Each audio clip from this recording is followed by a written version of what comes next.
குடிப்பழக்கம் உள்ள பெண்ணை திருமணம் செய்யலாமா? குடிப்பழக்கம் உள்ள பெண்ணை திருமணம் செய்யலாமா? ஐயோ,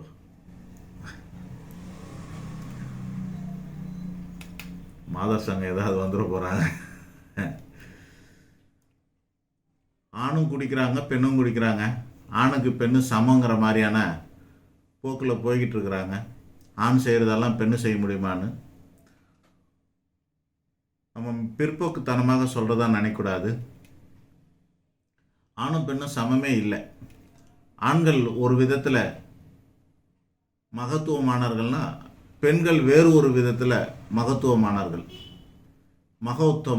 மகோத்தமமான ஆனவர்கள் அப்படின்னு அர்த்தம்.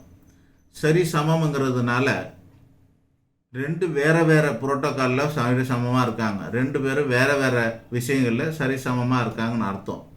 ஆனால் இவங்க செய்கிறதெல்லாம் அவங்க செய்யணும், அவங்க செய்கிறதெல்லாம் இவங்க செய்யணுங்கிற எண்ணத்துலலாம் குடிக்கிறதெல்லாம் தவறு. கடவுள்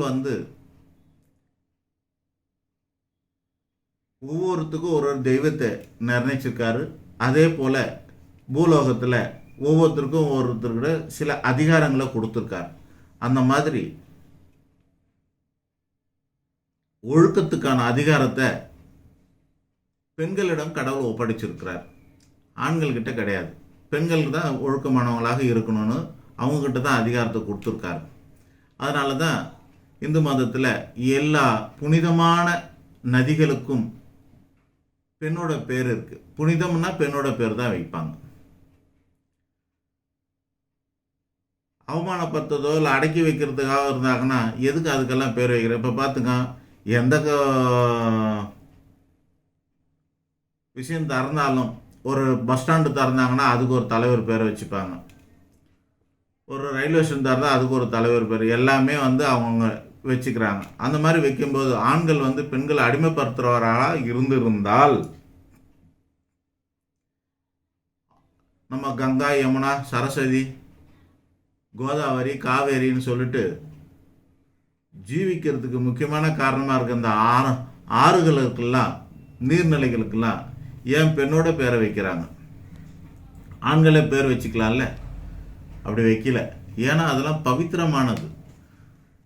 அந்த அங்கே போய் குளித்தா நம்ம பாவம் போவோன்ற அளவுக்கு பவித்திரமானதாக கூறப்படுகிறது. ஸோ பவித்திரமான விஷயங்களுக்கெல்லாம் பெண்களை தான் அவர் அத்தாரிட்டியாக போட்டிருக்காரு கடவுள். வேலியை பயிரை மேறிஞ்ச கதையாக பெண்களை தவறு செய்யக்கூடாது. ஆண்கள் தவறு செய்தால் அந்த தவறை திருத்துறவர்களாக இருக்கணும். பிள்ளைகள் தவறு செய்தால் தவறை திருத்துறவர்களாக இருக்கணும். வீட்டுக்குள்ளே ஒரு ஆசிரியர் அப்படின்னாக்கா ஒழுக்கத்துக்கான அதிகாரம் பெற்றவர் யாருன்னா பெண்களாக தான் இருக்கணும். அதனால் அந்த மாதிரி கண்ணோட்டத்தில் பார்க்கணும். பெண்கள்னால் பவித்திரமானவர்கள்னு பார்க்கணும். பெண்கள்னால் தெய்வத்தன்மை கொண்டவர்கள்னு பார்க்கணும். அப்படியேப்பட்ட ஒரு பெண்ணு குடிக்கலாமா அப்படின்னாக்கா அது எப்படி ஒத்துக்க முடியும்? அது வேலியே பயிரை மேய்ஞ்ச கதையாக ஆயிடும். இது சாஸ்திரம். அதே நேரத்தில் குடும்பத்துக்கு ஆகுமானாக்கா மது அருந்தும் பெண்கள் குடும்பத்துக்கு உதவாதவர்கள். அந்த குடும்பம் விலகாமல் போகிறோம் அப்படிங்கிறது தான் சாஸ்திரம் சொல்லுது. மது அருந்தும் பெண்களால் குடும்பத்துக்கு குத்துவிளக்கு ஏற்ற முடியாது. மது அருந்தும் பெண்களால் குடும்பத்துக்கு நன்மை உண்டாகாது.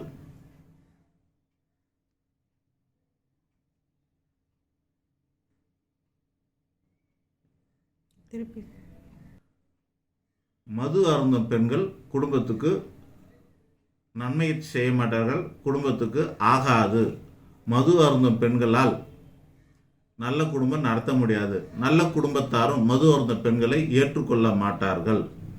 இதுதான் சாஸ்திர ரீதியான பதில். உங்களுக்கு பல பேருக்கு இதில் கோபம் வரலாம், ஏதோ வரலாம். அதுக்காக முன்னுக்கிட்டே பவித்திரத்தின் சின்னம் பெண்கள் அப்படின்னு சொல்லியிருக்கிறேன். வணங்கத்தக்கவர்கள் பெண்கள், போற்றத்தக்கவர்கள் பெண்கள்.